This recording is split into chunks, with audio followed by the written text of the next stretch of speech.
My dad said schools are basically prisons. They keep kids locked up physically and mentally, prepare them for jobs that are also basically prisons until they retire and go to a nursing home. Their final prison. School is not a prison. Can I leave whenever I want to?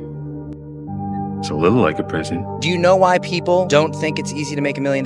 Because they go to school. And school is the worst thing you can send your children to. I said that. The whole school is cool, keep kids in school, that is propaganda, and here's why. Do you know who founded and funded the General Board of Education? John D. Rockefeller. Do you know what he said? He said, I am not in the business of making a nation of thinkers, I'm in the business of making a nation of workers. Everything you learn in school, every single solitary thing about how to think, you learn because school has taught you to think that way. They taught you to think like an employee. They taught you to think like a poor person, because if everyone was rich, the economy would fall apart. Therefore, we can't have too many rich people. So what do? We put kids into indoctrination camps to show them how to be an employee. And then they go out in the world and they think like an employee, so they stay an employee. They don't become entrepreneurs. They don't become rich. Why do you think they ask you, raise your hand to go to the bathroom? What kind of sick is that? I gotta piss. I gotta raise my hand to go to the bathroom? Like, really think about that. That's up. The biggest lie young people are told is that when you're 18, 19, 20,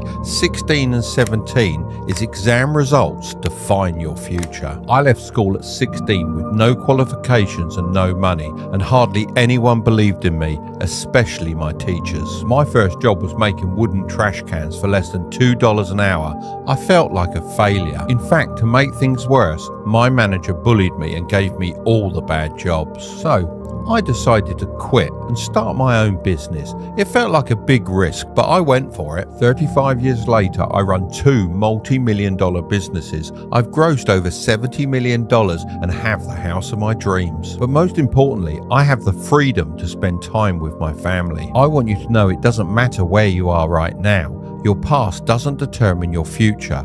All that matters is where you're going. We don't teach money at school. I said, why not?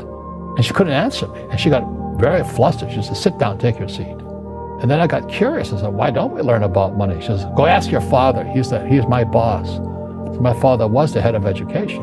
I go home and ask him, said, why don't we learn about money in school? And he looked at me and says, because the government doesn't let us teach that subject. The government tells us what we can teach and what we can't teach. And I thought that was strange. And I said, but aren't we going to school to learn about money? He says, no.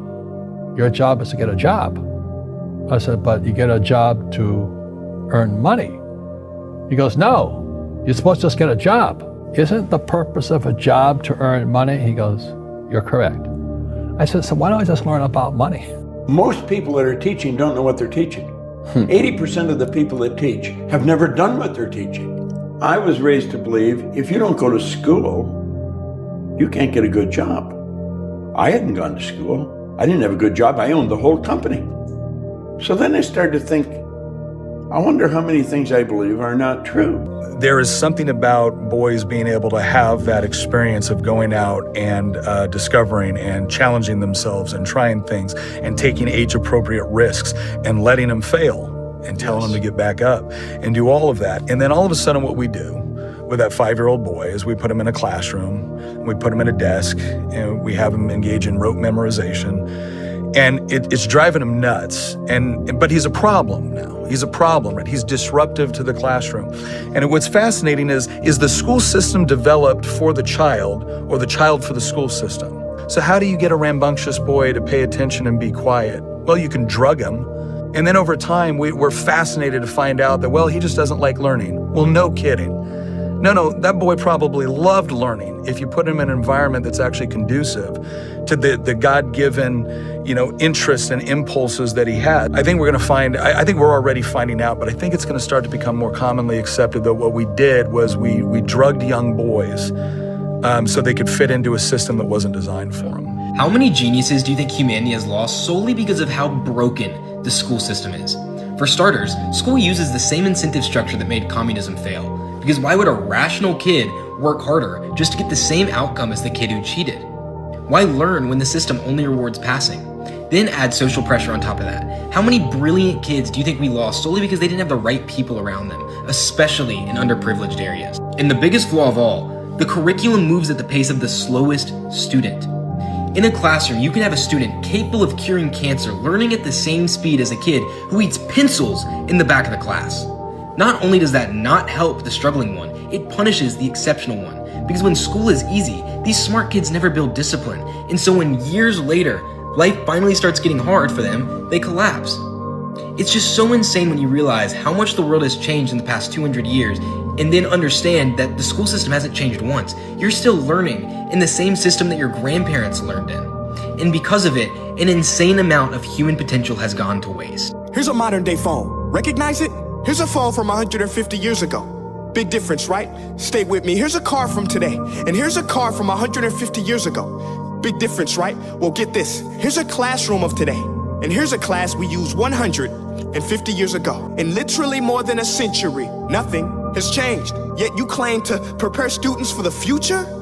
But with evidence like that, I must ask, do you prepare students for the future or the past? You were made to train people to work in factories, which explains why you put students in straight rows, nice and neat, tell them sit still, raise your hand if you want to speak, give them a short break to eat, and for 8 hours a day, tell them what to think.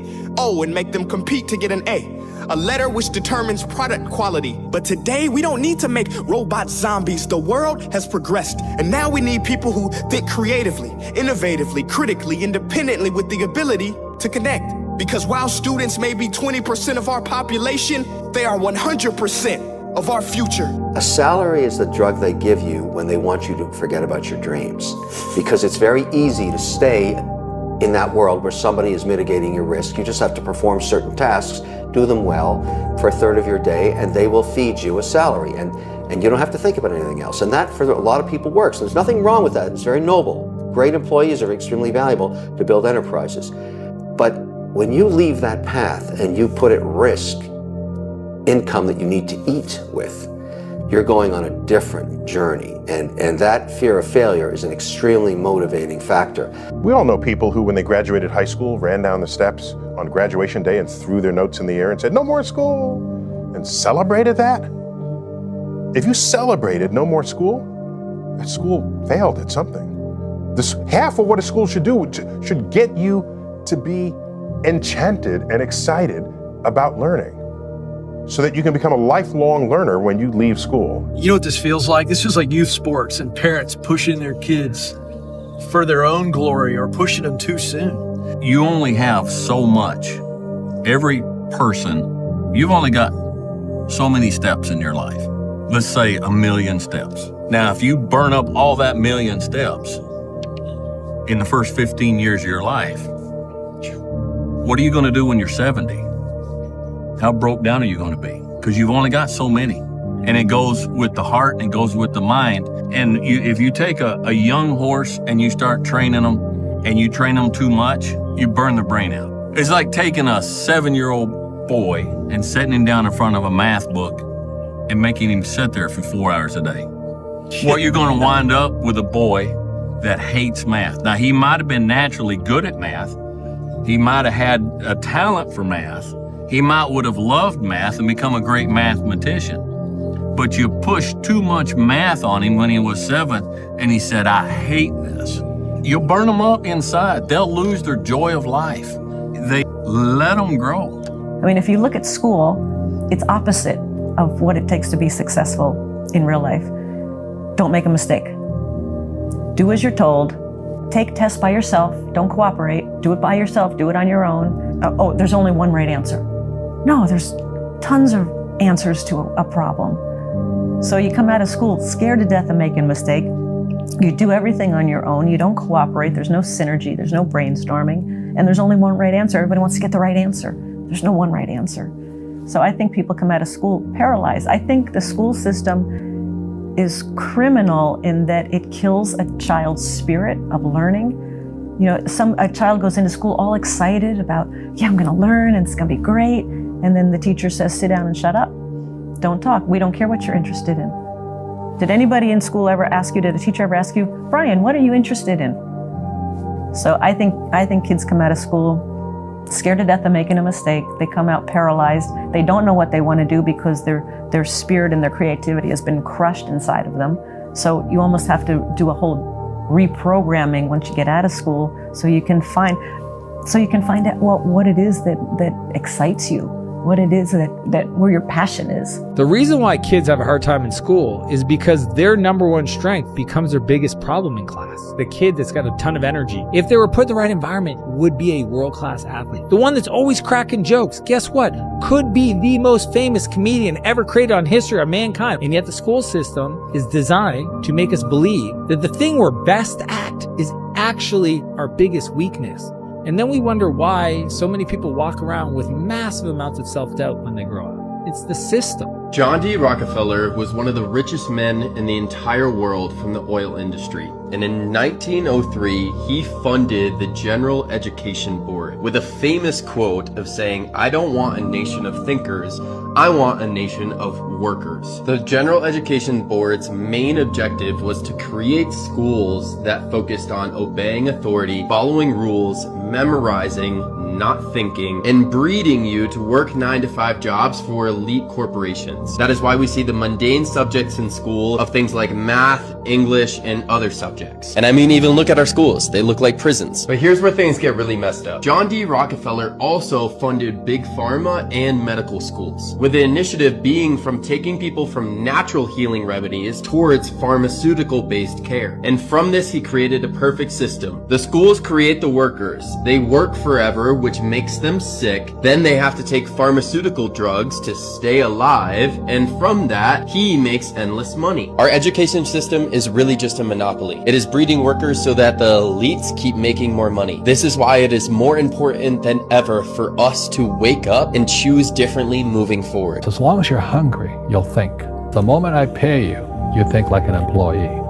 He says, that's the trap. Entrepreneurs work for free. The moment you accept a paycheck, your brain goes dead. He says poverty is passed on. It's taught in your families. And middle class is taught in families. And so the people right now who are sitting at home, who are struggling financially or worried about money or unhappy, they may be making a lot of money, but unhappy with what they're doing, it was probably taught to you. You know, your super ego was taught, get a job, work hard, or you'll never be rich, or the rich are evil, or whatever. And until you change your mindset, money won't help you, right? Correct. And we see that with people that win the lottery, people that make more money, they still have the same problem. Right. Because they have that poor man's soul. Correct. If you're poor, you'll always be poor. That's really hard for people to understand. Yeah, the money will disappear that fast. Just like most pro athletes, they make millions of dollars, and 65% are bankrupt 5 years later. They play it so safe. They haven't made any mistakes like they taught in school. That means they don't learn anything. That's why the school system's actually fundamentally corrupt. It's anti-education.